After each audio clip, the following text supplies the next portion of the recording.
উনি সফরে বেরিয়েছেন হাদিস কালেকশনের প্রচন্ড শীতের রাত উনি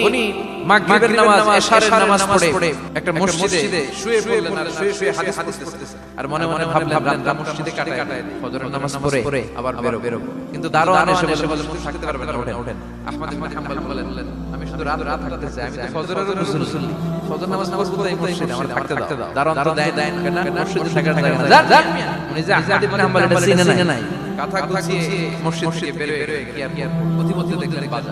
বাজারে খাব্বাস যুবক রুটি বিক্রেতা সে যে সালাম আলাইহিস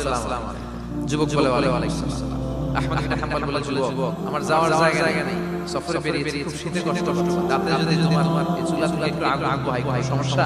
যুবক বলে না সমস্যা না আল্লাহ সামনে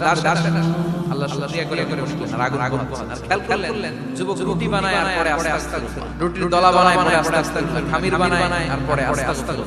দোকানদারের কাছে কেউ আসলেই সে রুটি দেয় আর পরে আস্তে খালি এইটাই বলছে ইমাম আহমদ ইবনে হাম্বল তো আবার এটা আবার কেমন যুগ খালি আস্তাগফিরুল্লাহ উনি প্রশ্ন করলেন ঘটনা আসার পর থেকে তোমার দেখতে রুটি বানাও রুটি বিক্রি করো আর আস্তাগফিরুল্লাহ যুবক বলে আস্তাগফিরুল্লাহ আমার সবচেয়ে বেশি সুন্দর আমল সব সময় 18 মধ্যে ইস্তিগফারের সাথে লেগে থাকে আর এর বদৌলতে আল্লাহ আমারে মুস্তাজাব দাওয়া বানিয়েছে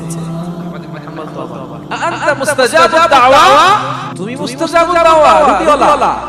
আমি এত বছর হাদিস পড়াই আমি তো মুস্তাজাবুদ দাওয়া না আর তুমি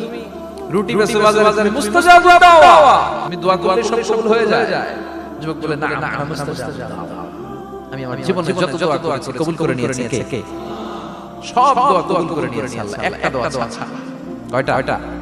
আহমদ ইবনে হাম্বল কৌতূহল কিউরিয়াসিটি আরো বেড়ে গেল কি সব দোয়া কবুল হয়েছে একটা দোয়া ছাড়া কি সেই দোয়া যুবক বলতে শুরু করলো যে দোয়াটা আল্লাহ কবুল করে নেয় সেটা হচ্ছে আমি আল্লাহর কাছে অনেক চেয়েছি এই জামানার সবচেয়ে বড় মুহাদ্দিস তার নাম নাকি ইমাম আহমদ ইবনে হাম্বল আমি যেন ইমাম আহমদ ইবনে হাম্বলের হাতে রেখে মুসাফা করতে পারি আর কপালে একটা চুমু এঁকে দিতে পারি আহমদ ইবনে হাম্বল আবেগপ্রবণ হয়ে গেলেন চোখের পানি ছেড়ে দিলেন বললেন যুবক তোমার এই দোয়াটা কবুল হয়ে গেছে আহমদ ইবনে হাম্বলের দেখা সাক্ষাৎ পাওয়ার জন্য আহমদ ইবনে হাম্বলের বাড়িতে তোমার যাওয়ার দরকার নেই আহমদ ইবনে হাম্বল তোমার দরবারে ছুটে এসেছে আনা আহমদ ইবনে হাম্বল চিৎকার করে আহমদ ইবনে হাম্বলকে জড়িয়ে ধরে হাতে হাত রেখে মুসাফা করে কপালের মধ্যে চুমুখায় আর আল্লাহর শুকরিয়া করে বলে ও ইমাম আসলে এই দোয়াটা আল্লাহ আজকে কবুল করে নিল